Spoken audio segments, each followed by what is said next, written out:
rear brake pedal is going on. It's all been greased up and sorted, and now we've got a washer, a pin and a cotter pin for the rear brake master cylinder. So right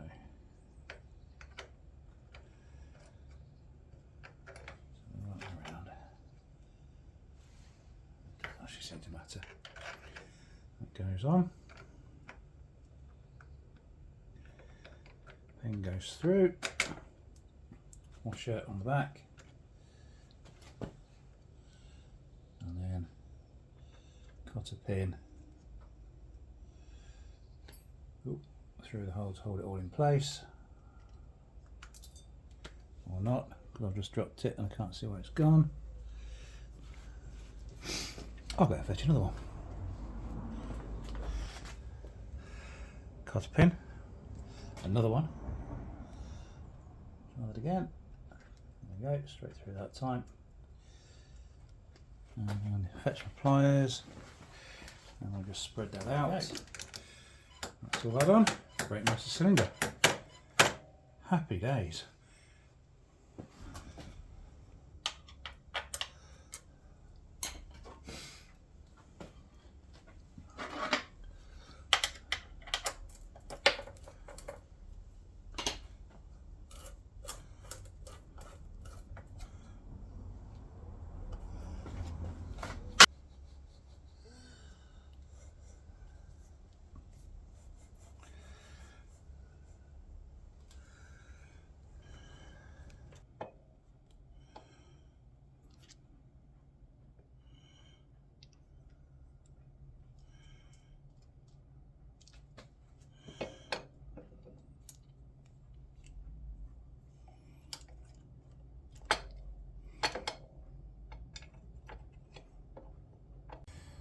Right, well, that's a fair bit of progress, and I think we're ready to put on our new shiny gold chain. Let's have a look at what we've got.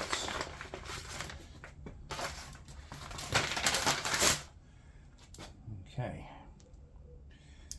We'll start here. So all greased up, ready. Yep.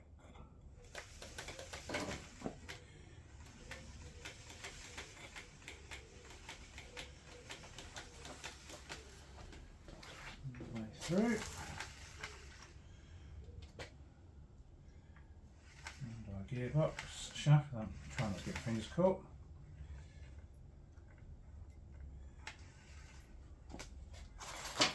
Hopefully. And the other side.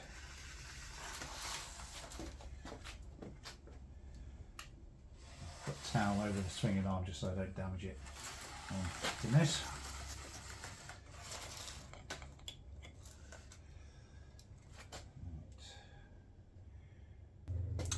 So we've got a split pin, the link, and we've got 4 little washers as well, which have got to go on also. Let's lay those out.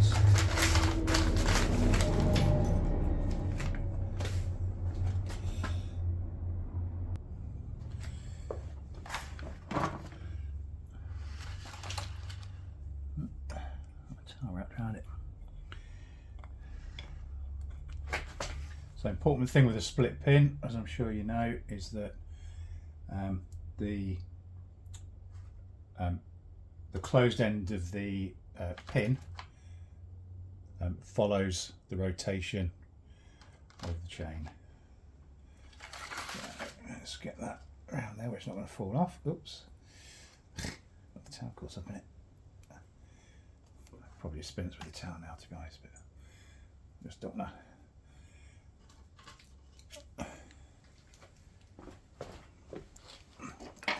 Down with the swing arm. Right, so we've got some proper grease they've sent here with it, which I'm going to attempt to put all over this. So, pin, we've got 2 O-rings which will go on here first. And we can come through.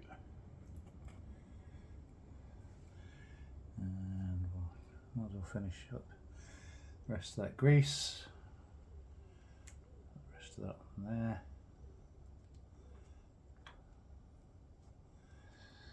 Like so. Don't really get much more out of that.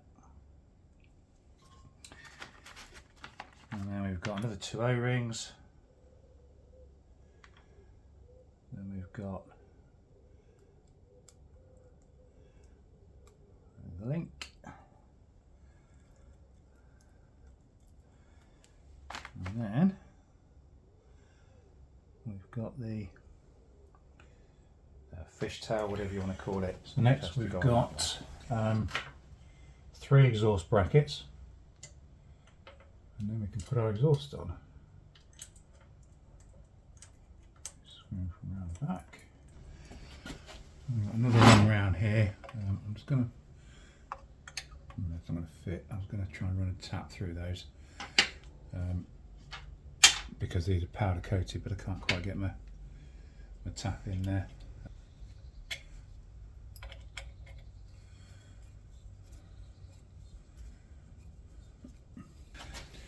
Right, I'm pretty sure it's this bracket here. I think it was just mounted here. It was mounted on this side. It just sat there like that. I think. Let me just see if there's any marks. No, because I plated this. I can't actually. There's no marks left. I don't. Do you know? I can't work out. I can't remember which way that went now. I've had to guess it went that way. It'll be wrong, won't it? But we'll put it like that, and then what I'll do is I'll offer the exhaust up in a minute, and we'll have a look and see if it's a long way away from that. No, that's the wrong way around. Okay. Well, I had 2 chances. Let's get rid of that for a minute. The last one goes up round the other side. Up there. Again, I can't really see anything up there.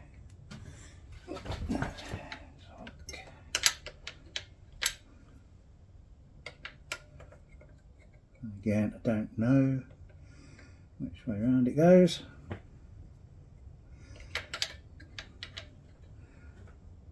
I don't think it's that way because it doesn't seem to want to fit.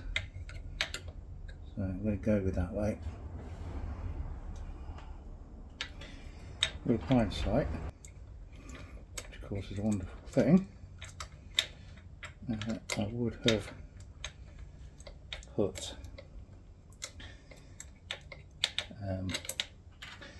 put this bracket on before I put the footrest and the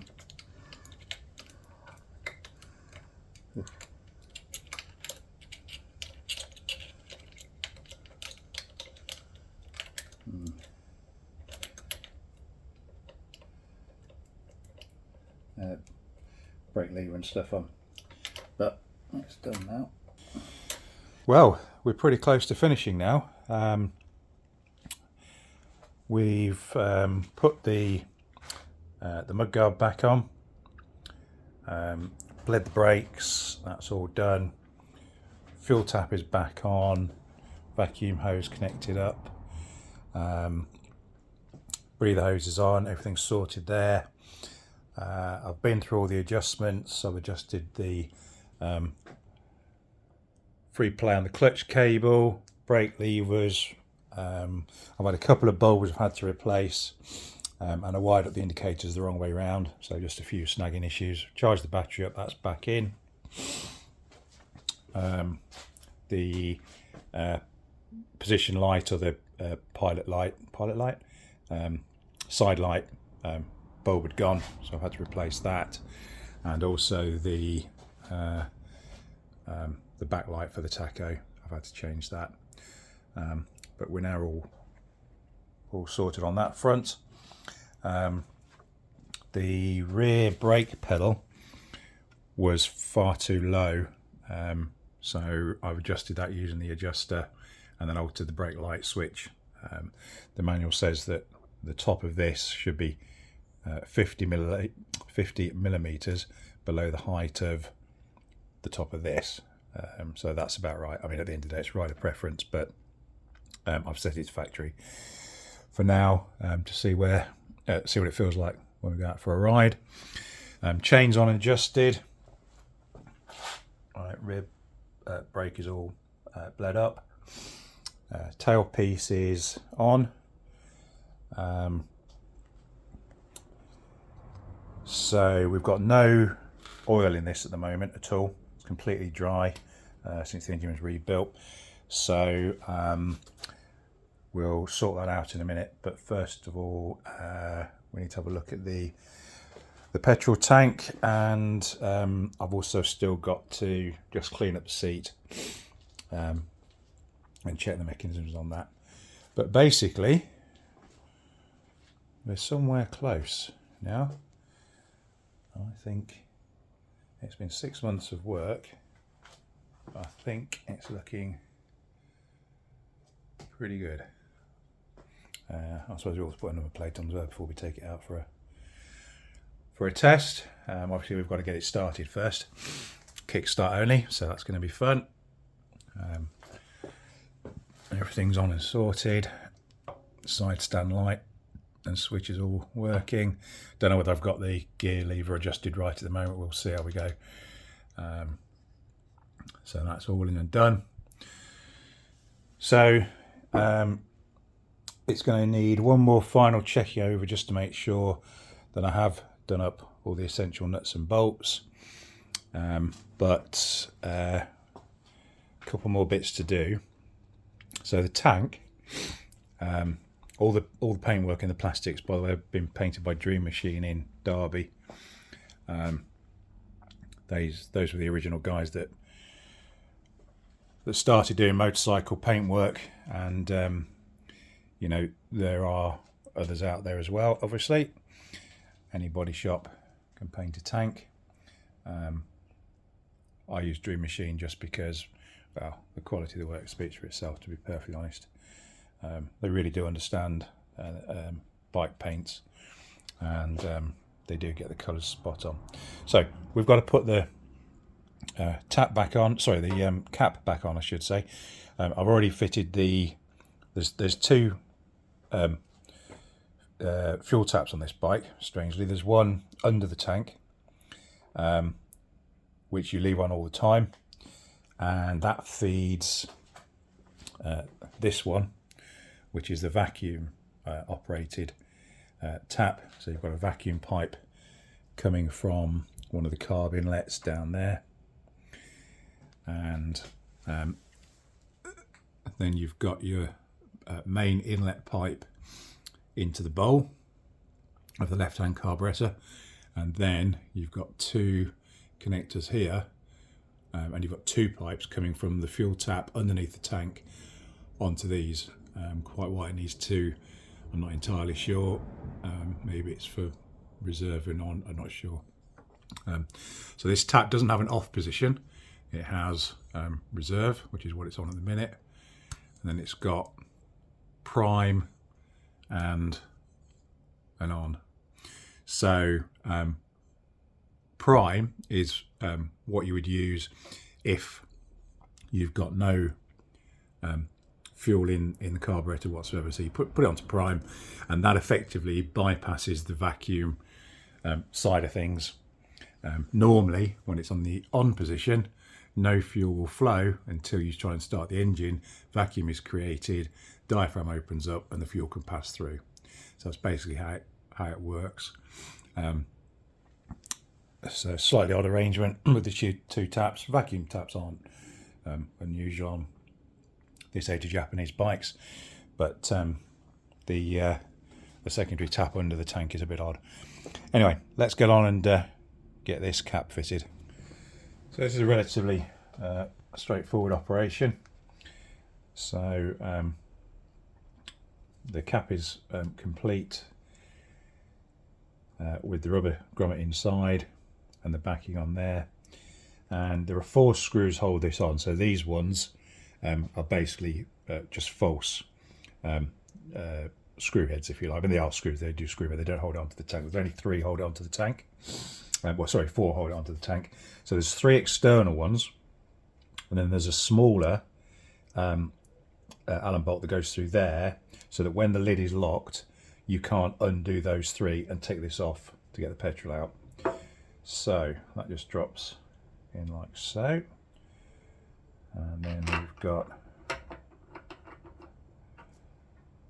our 3 longer Allen bolts that match the dummy ones on there, and then we've got this shorter one which just sits in there. So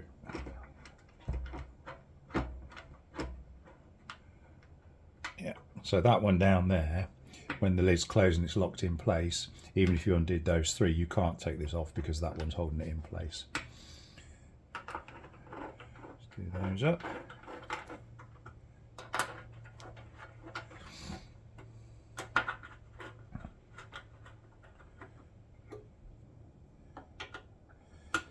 Careful not to scratch the new paintwork.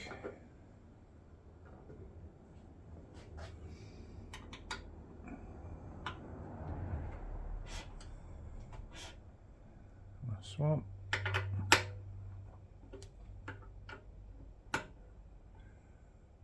Okay, that's those done. Let's grab the key out of the ignition and I'll give that a go, make sure that's working. You can't close this unless the key's in and turned. Okay, nice, that's all locked in place. Good. Okay, so that's that done. So you'll notice the tank hasn't got the badges on yet. There are 2 badges that go on. There's the standard Yamaha symbol, and then there's also Yamaha logo as well. And these were in pretty good condition, they're fine. These, on the other hand, were a bit of a mess. I don't know if you can see on the back. Yeah, they're basically just like a sort of slightly off-white plastic, and this sort of fake chrome had come off, and these were all white, and some of the black had disappeared as well. So what I've done was I put paint stripper on these. I stripped it all off. I resprayed the whole thing black, so the letters and everything were black as well. And then what I've done is I've recreated this chrome effect using something called bare metal, which is, let me just grab hold of that, this stuff. So this is it's really for model making, to give cars and aircraft or whatever you're building, to give it a chrome effect, and it just comes on a sheet like this. Sorry about the strobing. And it's imagine gold leaf. When you peel this off, it's almost like a gold leaf. It's really, really thin. So what I did to do these was I covered the whole thing in a piece that I'd cut off from the main sheet, and then used my fingers just to work it around the lines. It's really pliable, this. It just goes to any fold. It's really quite clever. And then it's self-adhesive, and then I just used a craft knife, very sharp craft knife, and you hardly need any pressure at all, and you just go around the edges of these raised letters and you just peel it away, and you end up with this effect. And so I think, you know, to the casual observer, I think they look pretty good. I'm quite pleased with those. You can actually buy these from CMS in the Netherlands. But I've worked out, I think I worked out, if I ordered 2 of these, including the postage, it was going to be something like £60. So I thought, well, you know, for the price of this bare metal, I might as well give it a go. And I've got to be honest, I'm quite impressed with the effects. So I'm not going to put these badges on until I've got the tank on the bike, because I'm not I can see roughly where they go because I've got lots of pictures and all the rest of it, but I'm just slightly concerned that if I try and put them on now, I might get them slightly skew with, you know, at a bit of an odd angle or something. So I'm going to wait till I've got the tank back on the bike, and I'll put those back on then. 2 screws holding the tank on.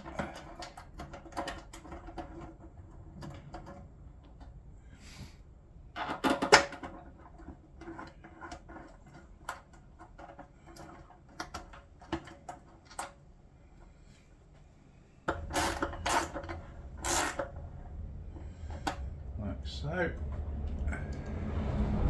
And then we've got a breather hose from here under this clip, and then down past the battery, and sits in just behind the swinging arm where there's a bracket for it to go through. I've checked the oil tank drain plug and the engine drain plug, and they're tucked where they're supposed to be. So next is get some oil into our oil tank. Some paper towel so we can wipe the dipstick.